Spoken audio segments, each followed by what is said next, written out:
We rowed the little boat out to the island. The bridge had been removed to give my mother privacy, to keep intruders away. We each had a bouquet of flowers, which we set on the grave. We stood there a while, having our own thoughts, and then we talked about life. I gave him a quick summary of what Meg and I had been dealing with. Don't worry, Harold. No one believes that shit. Not true. They do. It's drip-fed to them day by day, and they come to believe it without even being aware. He didn't have a satisfying answer for that, so we were silent.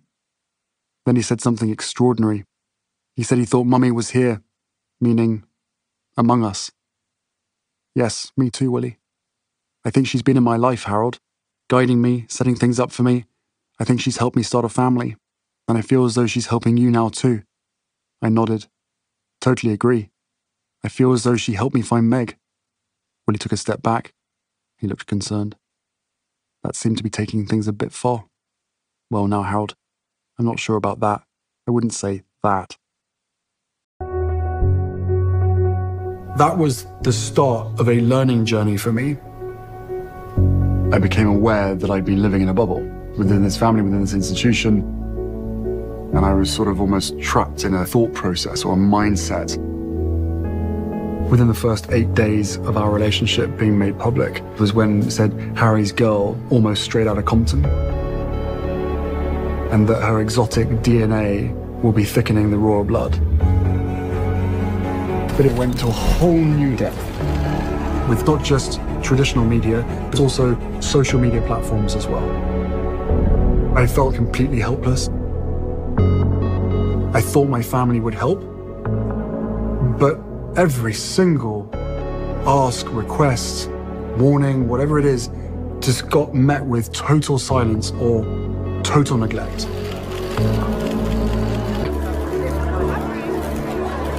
History was repeating itself.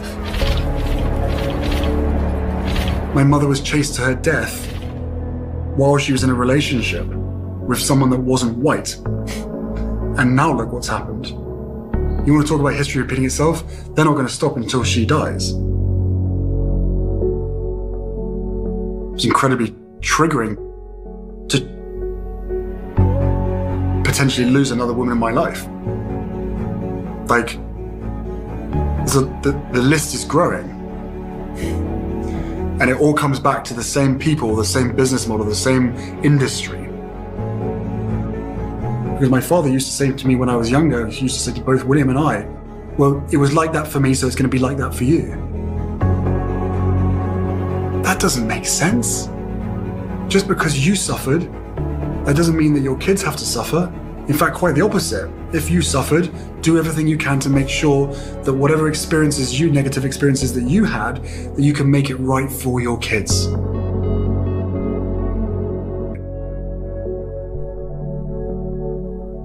Isn't this all about breaking the cycle? Isn't this all about making sure that history doesn't repeat itself? That whatever pain and suffering has happened to you that you don't pass on?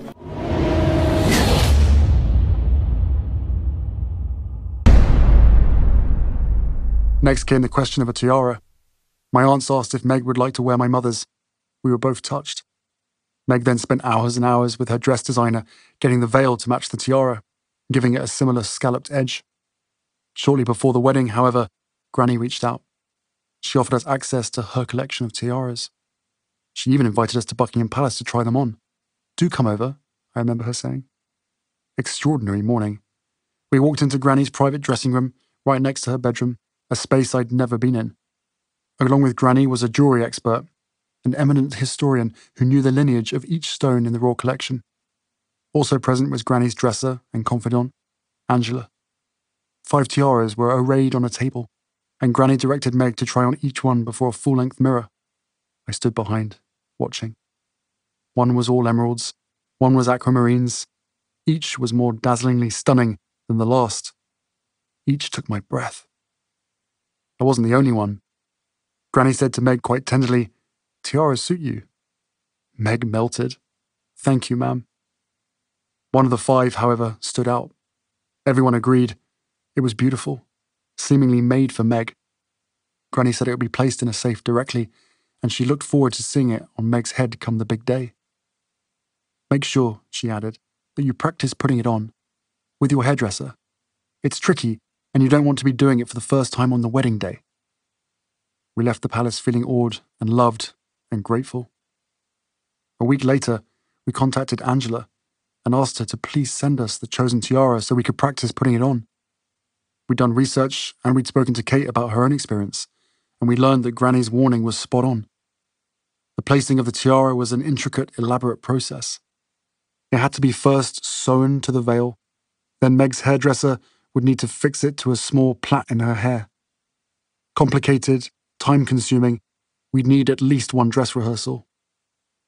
For some reason, however, Angela didn't respond to any of our messages. We kept trying. No response.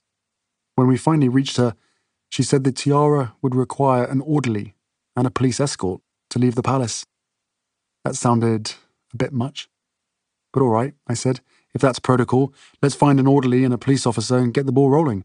Time is running out. Inexplicably, she replied, can't be done. Why can't it? Her schedule was too busy. She was being obstructive, obviously, but for what reason? We couldn't even hazard a guess. I considered going to Granny, but that would probably mean sparking an all-out confrontation, and I wasn't quite sure with whom Granny would side. Also, to my mind, Angela was a troublemaker, and I didn't need her as an enemy. Above all, she was still in possession of that tiara. She held all the cards.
Very embarrassing for everybody involved. The one who'll be most angry, Prince Harry. Prince Harry will be really feeling enraged because he still believes his mother died at the hands of the paparazzi, that they chased her and hunted her to her death. The idea that the father of his own bride-to-be is colluding with the paparazzi that he hates and potentially making money out of this wedding will appall and anger Harry beyond belief. And of course the photographs were a setup. I was set up by a guy named Jeff Rayner and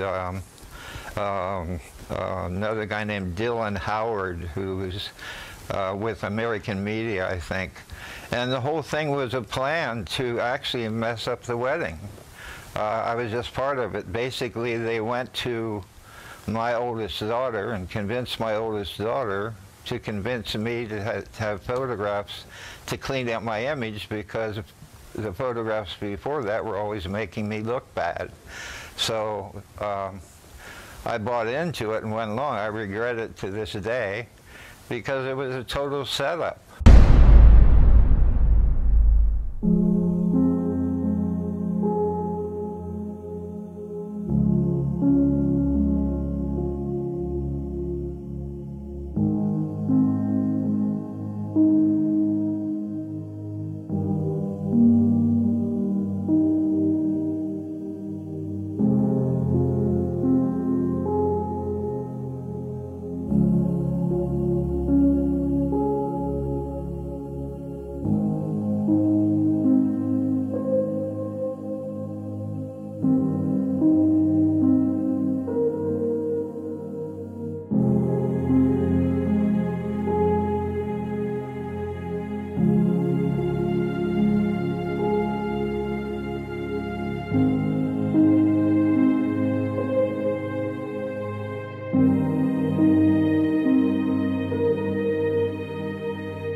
Though the press was mostly laying off Meg, mostly staying focused on the approaching wedding, the harm was already done. After 18 months of trashing her, they'd riled up all the trolls, who were now crawling out of their cellars and lairs. Ever since we'd acknowledged that we were a couple, we'd been flooded with racist taunts and death threats on social media. See you later, race trader. But now the official threat level used by palace security to allocate personnel and guns had reached vertiginous heights. In pre-wedding conversations with police, we learned that we'd become the prize target for terrorists and extremists. I remember General Dannett saying I was a bullet magnet, that anyone standing next to me would be unsafe. Well, I was a bullet magnet again, but standing next to me would be the person I loved most in the world.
People say I'm crazy and that I am blind, risking it all in a glance. And how you got me blind is still a mystery. I can't get you out of my head. Don't care what is written in your history, as long as you're here with me. I don't care who you are, where you're from, what you did, as long as you love me. Who you are, where you're from, don't care what you did,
This traditional Maori ceremony is far more than a spectacle. It is a ritual, the essence of which is ensuring that those who come to visit do so with good intentions. Of course, Harry and Meghan were here for good reason, and this community in the town of Rotorua gave them the warmest of welcomes. This was the last stop on a 16-day tour, and you sensed that each moment was an opportunity here to grab hold of. We've had royalty coming here for over a century, and so, you know, this is just part and parcel of what we do, and we get to actually display and be proud of our culture. For everyone here, this day will live long into the memory. Much of what Harry and Meghan have witnessed here today is about the meeting of two cultures. It's a theme that has underlined this tour, whether in Australia, Fiji, Tonga, or here in Rotorua, the heartland of the Maori. With the thermal springs that rise to the surface here and the beautiful natural resources on display in New Zealand, the couple's environmental agenda once again came to the fore. On Bondi Beach in Australia, the couple talked about the importance of mental health. On Sydney Harbour Bridge, Harry flew the flag for injured servicemen and women and the Invictus Games. In Fiji, Meghan went solo, speaking candidly about education while rushing through the market due to crowd control issues. And in Tonga, while helping to preserve a rainforest, they were entertained by the spine-tingling sound of a school choir. The final engagement of 76 in total was set amongst a forest of century-old redwood trees. In sharp contrast to the noisy start to the day, this was clean air, exercise, and relative calm. There was even a brief moment for the couple to enjoy the solitude of the woods and reflect on the last 3 weeks. Have you been a good tour? Been great, thanks guys. It's been great, said Harry, and it's hard to disagree. Their tour began with news that they were expecting a baby, and tonight as they leave New Zealand they will surely look back on a trip that went beyond expectations. Rupert Evelyn, News at 10, New Zealand.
Diana, Fergie, Meghan, those are the women that were the most outspoken. The minute these women have opinions is the minute they lose public popularity.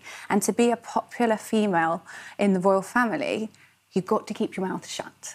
The press turned against Meghan soon after the engagement because she mentions Me Too. Oh, yes. Yes, absolutely. And that completely threw her off, I think, because I think she saw the royal family as a platform to communicate the causes that she was really, really passionate about and the activism that she'd been doing since she was 11 years old. And she thought this would be a great opportunity. But no, because we have to, when we're in the royal family, they have to be sanitised, signed off charities that have that little, they're kept in a little box where they are. They're the pretty women on the arm that only say nice, polite things. And that is crucial to their success, because look what happened when Fergie spoke out, when Diana spoke out, and now Meghan. Yeah. She's a clever, smart woman, and I've been baffled and astounded by the reaction of the press. I can see with somebody like Piers Morgan, he feels snubbed. He's got a good sense of animating other people's hatred. He's been on Meghan's case for years, right from the beginning, almost. When is he feeding off something that's genuine in the public or creating it? Well, what is genuine in the public? Did she say anything negative about an individual? Did she say, even about her own family, even about her own father, who exploited her for cash? She didn't really say anything negative about him. She just described what happened to her. Now, the public reaction to Meghan Markle has been infinitely, had the absolute hatred, the visceral hatred of the public in a way that someone like Prince Andrew has not even nearly received. He was a joke, right? They sort of twisted it to be funny. It was like, oh, his greatest mistake was doing that stupid interview where he was bumbling along, and it was like, no, There's a photograph, of him with an underage girl. I mean, that's... Yeah, exactly. There's a series of photographs. That's a silly thing to do, just a silly thing. Oh, no, well, yeah, it was ridiculous. And boys will be boys. And it's so embarrassing, but, he's just that uncle. Yet a woman with a voice is the thing that, according to today's Daily Mail, is going to bring down the monarchy. Yes. Not having someone who's associated with a sex offender in the royal family. Neither of them said anything particularly damning, in any way damning about the royal family. Most of it was self-deprecating. The most extreme version of anything that he said was, he said that some of my family suffer from or are guilty of unconscious bias when it comes to race, which we all are. Well, he said he was. He was. Shock horror. Well, and the front pages are all smears against the racist royal family. This whole smearing the royal family. I feel like we have, I feel the British public on the whole have this real sentimentality about this perfection of this royal family, and they want to project this illusion because they find that comforting. They are perfect. They are brilliant. And so any criticism, they somehow end up taking it personally. There are many women commentators on there who will target her. Yeah. So are they like undercover agents for the patriarchy? Is this just the attraction of money? Why is it anti-Americanism with a touch of racism, i.e. the female part of the solidarity goes because of her being an American? There is a lot of internalised misogyny going on, particularly in the right-wing press. And I think some of the language used, I can't imagine being applied to a man, such as she's so in love with herself. Oh, she makes everything about her. And we were talking about it outside. Is there ever been a man where they've said, oh, we make it all about him, but then we remember Boris Johnson. We took it back a bit. But that language, attention-seeking, narcissists. Yeah. These seem to be applied more commonly than enough to women. It's this kind of, I went through it, so you should have to go through it. Why should you complain? Then we go back to the royal family. Yes. The older generations of women going, well, we had to behave like this, so Meghan, why can't you? And exactly what Harry's... Kate had to go through this, so why can't Meghan? What Kate went through, I think, is appalling. I would never... It's so interesting how often this gets polarised, and it's either your team Harry and Meghan or your team Kate and Wills. I don't want to criticise Kate or say anything negative about her. We don't really know anything about her. They create the opposition, the good one, the bad one. Exactly. The Women, virgin, the whore, the classic stuff. The classic woman versus woman. But to look at her journey, just sort of, and I hate people who overanalyze body language as well, but I can't help but comment on the fact, or notice the fact, that she has looked different since she met William and seems to have been going quieter and quieter and quieter, and she almost seems like she's fading. Can I just say, Nicola, you're wearing white. You know that's... White, yeah. Meghan's not allowed to wear white. Yeah. No, it's doing something. It's destroying British culture.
In that letter, Meghan reportedly urges her father to stop talking about her in the press and opens up about how he's caused her pain. She writes, quote, "If you love me as you tell the press you do, please stop. Please allow us to live our lives in peace. Please stop lying. Please stop creating so much pain. Please stop exploiting my relationship with my husband."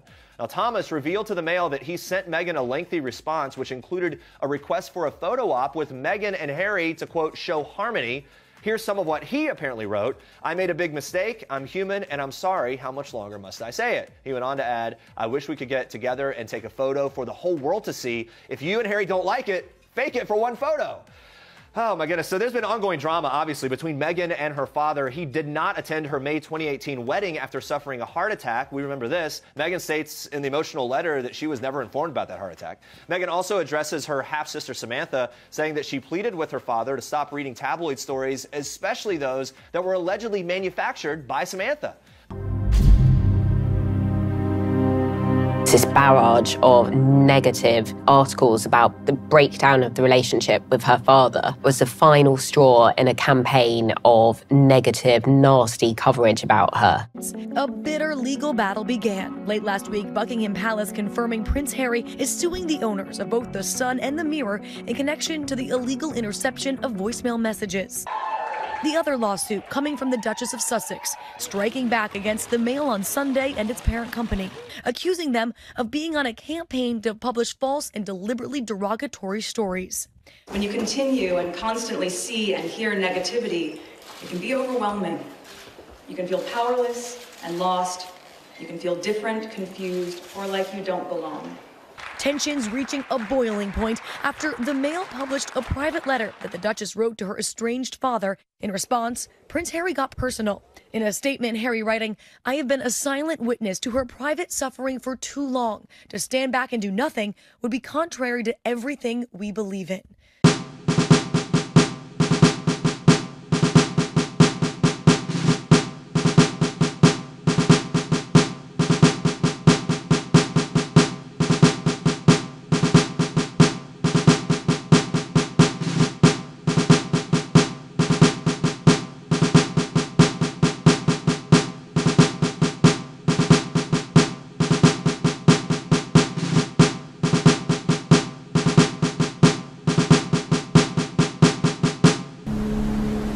Feeling trapped and feeling controlled through fear, both by the media and by the system itself, which never encouraged the talking about this kind of trauma.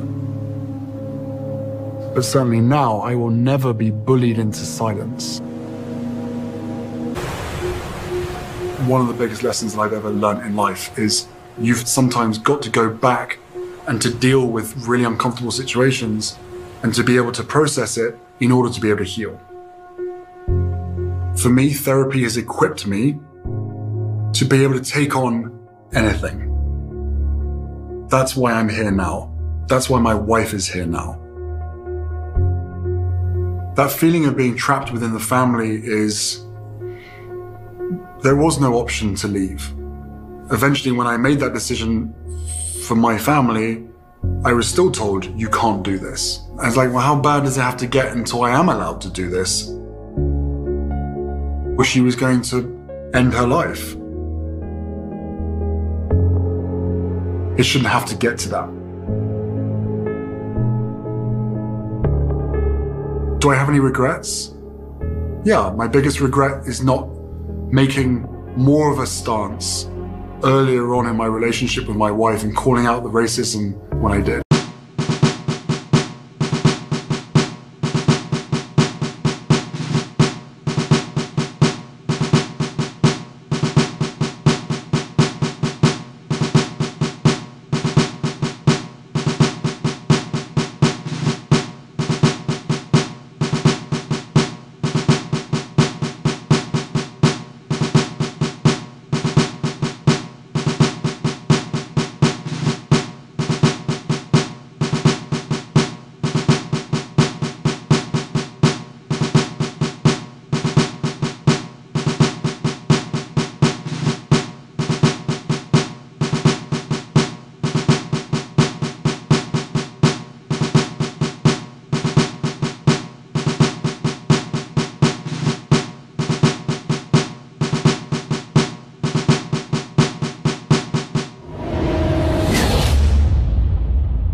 now to discuss. CNN contributor Trisha Goddard, royal watcher and host of When Meghan Met Harry, Kristen Meinzer, and CNN international anchor Zain Asher. Good morning. Good morning. Trisha, we're talking about this. So what if they, just what if, okay? Watching. What if they had just said, okay, we're all in, and stayed, but still said their piece and said, I dare you to kick me out, but I'm going to speak my mind about this family as I work. What would happen? You don't understand Brits. You don't understand British.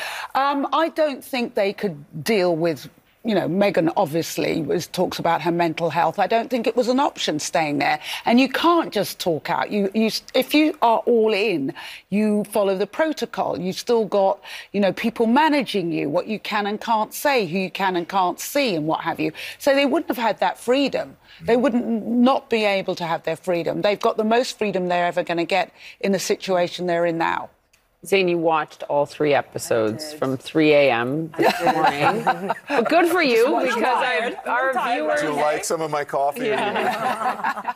Our viewers definitely haven't had likely seen them all yet, and this was very emotional for you to watch. It was. I mean, I've got to be honest, I actually cried watching this. You know, I just think that after watching this, the prayer should never be, dear God, please let me marry into the British royal family.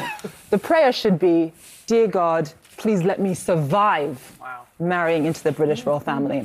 To marry into this family and to survive it psychologically, to survive it emotionally and spiritually, you have to be made of something else. And I just think that Meghan talks about this parasitic relationship that exists between her and the British press. It needs to be addressed. I think we need to have a very mature discussion going on. Yeah, I just want to play it because I want you to talk about it, but there is a soundbite where she talks about being fed to the wolves, and then you can finish talking. I think it sets up what you're really talking about.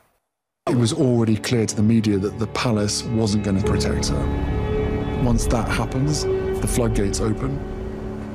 And I realized that I wasn't just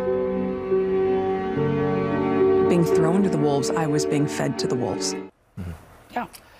You know, it's funny. I was, before watching the documentary, I was having this conversation about it with my husband last night about the British tabloid press. And he sort of said to me, you know, he's American, and he's like, oh, well, you know, isn't it just the same as the New York Post? Oh, God, no. It's not. You know, I think Americans need to understand there is a big difference between the American tabloids and the British tabloids. Mm-hmm. The British tabloids are venomous. They are a particular strain of just, I mean, you know. I do know. It's awful. And the thing about the American tabloids is that, you know, they'll hound you and then the next story will come along and they'll be distracted and they'll turn their attention elsewhere. The British tabloids, they will not stop.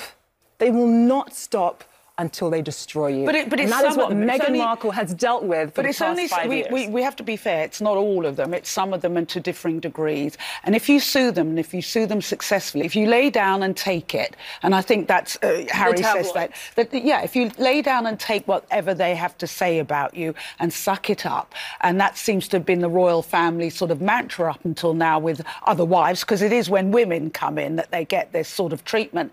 If you lay down, suck it up and deal with it, then hopefully it will go away. Diana didn't do that, and you can see that play out with Harry, and neither have Meghan and Harry done that. And once you fight back, once you say, I'm not going to take it anymore, once you sue them, and if you do it successfully, you are done. They are going to hammer you into the floor. Well, and on that note, Kristen, you know, we did just, Buckingham Palace says they're not going to comment on this. They said that previously, they just said it again. We'll see if they comment, you know, not officially on it. One thing that Harry said in this that stuck out to me was, he compared it to essentially saying the reason they were especially venomous to her is that she's supposed to be the supporting act if you're marrying into the family, but she ended up getting a lot of the limelight. And when I was going over to the Queen's funeral, I read the Palace Papers book, and it said the same thing about Diana, that they were upset because she wasn't actually a member of the royal family, but she was getting all of the attention. Exactly. And not coincidentally, also happened during their tour of the South Pacific of Australia. This is what happened to Diana. Young bride, suddenly an international celebrity. Same thing happened with Meghan. And the documentary says very clearly that the British tabloid press had a cooperative relationship with the firm, and the firm would plant stories to overshadow, to sully Meghan's name, and also to draw more attention away from their own misdeeds, their own negative stories that were happening with other members of the senior royals. Other senior royals, if something scandalous was happening with them, oh, now is a good time to plant a story about Meghan being horrible. They talk very frankly about that in this documentary series. It's interesting that, we touch on Princess Diana. Princess Diana came from one of the most aristocratic families England has ever known. I mean, she was a Spencer. So much so that people would joke that Prince Charles was actually marrying up by marrying Princess Diana. And even she had a hard time fitting in. But so you can imagine... Yeah, because of AIDS, the mines, AIDS, these weren't things that royals had done up until that point. She broke a mould in many ways. What we saw in the first of these documentaries with Harry and Meghan is how Meghan got so involved with the victims of the Grenfell fire disaster, which was awful. It's a really impoverished area. Nobody else actually went there. And she was going there without the press knowing for quite some time. That's another mould broken.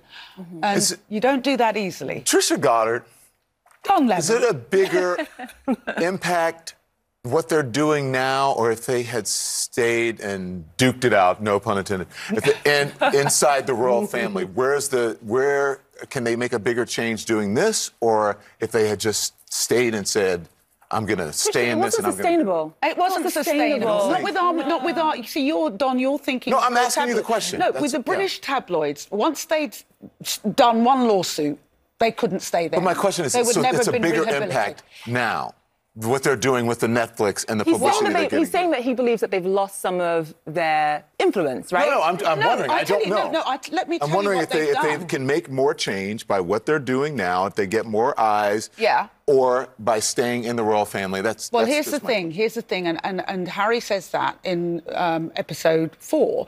He actually says, that weird synergy or the weird relationship between the royals and the tabloids. He said someone needs to challenge it. He said to his father at one stage, and his father just said, King Charles just said, the media's the media. He is the first one really taking it on, and he's doing it for Diana, he's doing it for himself. This is what this whole thing's about. It's about the Palace Comms team, and it is that vicious part of the media. Is he doing a service? I would also add that what they are allowed to say when they are official members of the firm, they're not really... they're not allowed to talk about racism. They're not allowed to talk about misogyny. They're not allowed to talk about colonialism, about slavery, about the monarchy's role in slavery. And all of these are things that they can talk about now and that they actually talk about in their documentary.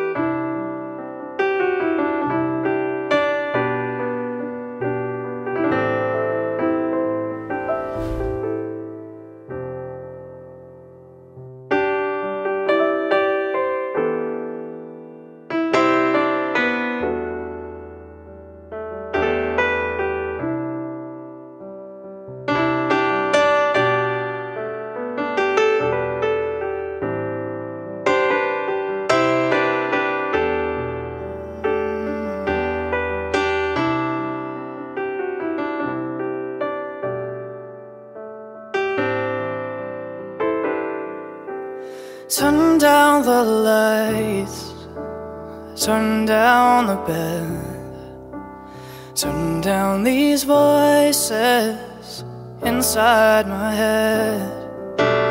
Lay down with me, tell me no lies, just hold me close, don't patronize. Don't patronize me, 'cause I can't make you love me if you don't. You can't make your heart feel something it won't. Here in the dark, in these final hours, I will lay down my heart, and I feel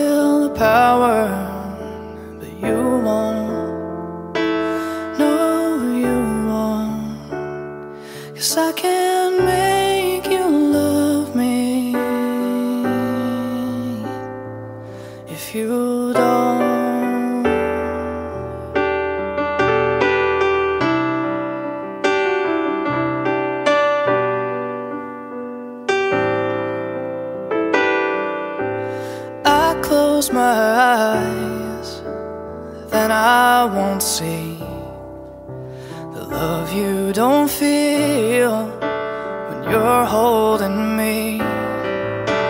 Morning will come and I'll do what's right. Just give me till then to give up this fight, and I will give up this fight,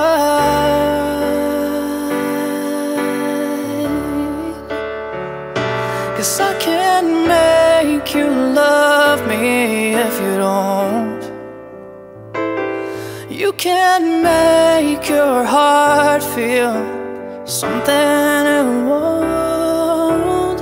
Here in the dark, in these final hours, I will lay down my heart, and I feel the power, but you won't.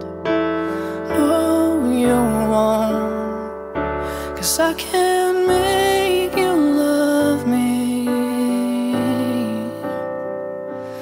if you don't.